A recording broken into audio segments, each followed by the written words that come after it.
আলাইকুম রহমতুল্লাহি বারাকাতু। আজ আপনাদের সাথে শেয়ার করবো আমি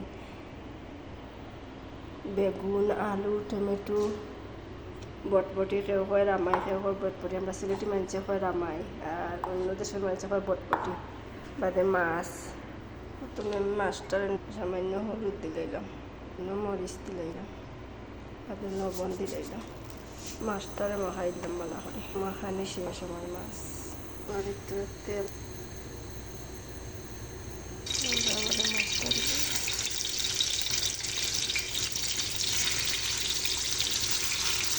মাছ মাখাইছিলাম। মাছ মাখানোর মশলার মাঝে আমি মশলাগুলো পানি দিয়ে দিলাম, মরিচ দিলাইলাম, অন্য হলদির গুঁড়া, অন্য জিরার গুঁড়া, মশলাটা পুরো পানি দিয়ে দিয়ে তৈরি দিলাম। ওটা গুলিয়া তৈরি দিলাম পানি দিয়ে, পরে মশলাটা উল্টাইয়া নিলাম। আমার মাছ ভাজা শেষ, আমার মাছ ভাজা শেষ। তেলের মাঝে আলু ভাজিলে দিলাম, আলু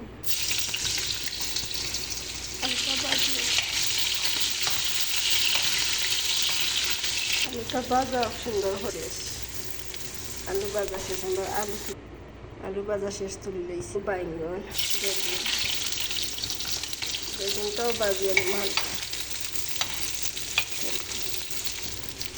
বেগুন ভাজা শেষ, আমি বেগুনও তুলে দিয়েছি। বটবটিও বাজিয়ে নিই,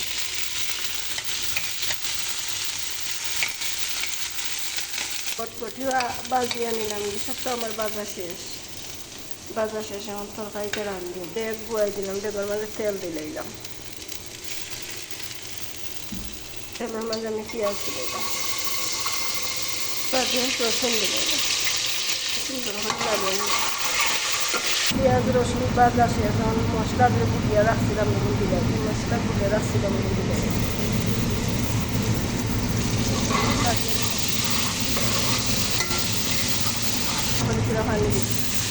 পানি দিয়ে জাল দিলে মশলা আবার বাজার পানি তেল তরকারি ভাজিয়ে নিয়ে রাখলাম। তরকারি সবটা দিলাম, আসছে টমেটোটা হানি থাকবে, আর সবটা বাদ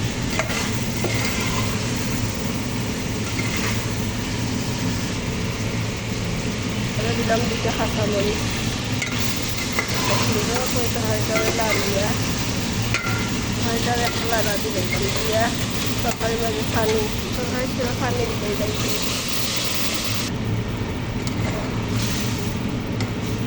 ডাকলা দিয়ে পরে আমার মাছ যে বাজে করতেছিলাম, মাছটা দিলাম।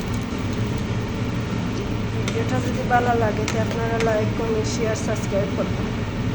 তবে কিছু খাম আছে, খামগুলো আটাই দিলাম, আর আপনারা আমার সাথে তখন জানেন সবার লাগাইয়া দিয়েছি মনে দই।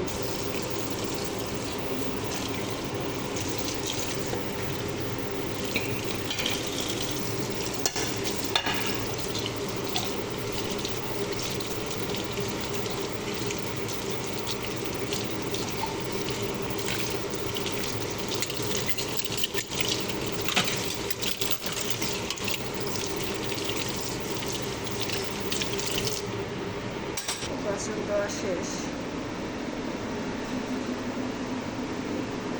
কোলোরিক্স দিয়া বেসিনটারে পরিষ্কার করিয়া নিবি সুন্দর করে।